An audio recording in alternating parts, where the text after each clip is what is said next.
Sara Duterte, ginamit na para iboto lamang si Manny Pacquiao. Ito nakita ko lang, sana hindi totoo. Binalita raw ng Abante News. Pero ako nanggigigil ako sa iyo. Ikaw mawalang galang na sa iyo, Manny Pacquiao. National Treasure Manny Pacquiao na magaling sa suntukan. Kung gusto mo palang gamitin yung mga Duterte, bakit kay Marcos ka pumartido? Bakit hindi si mukha ni Bongbong ang gamitin mo sa pangangampanya mo? Nuknuka ka ng balimbing. Alam naman ng taong bayan yan eh.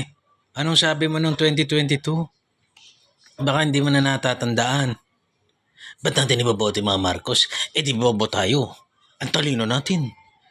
Ngayon naman, nando ka sa partido nila. Meron bang maunlad na bansa na may korupsyon? Ay, nandoon ka.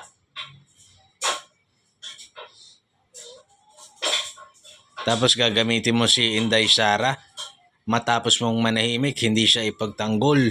Matapos nyo siyang durugin ang mga kapartido mo. Tapos magpe-preach ka na, mga kapatid, kahit gano'ng kalaki yung lupa mo, kahit gano'ng karami ang pera mo, putang ina mo. Gaganong-ganong ka. Di ka nahihiya. Idol pa naman kita sa boxing. Di ka nahihiya.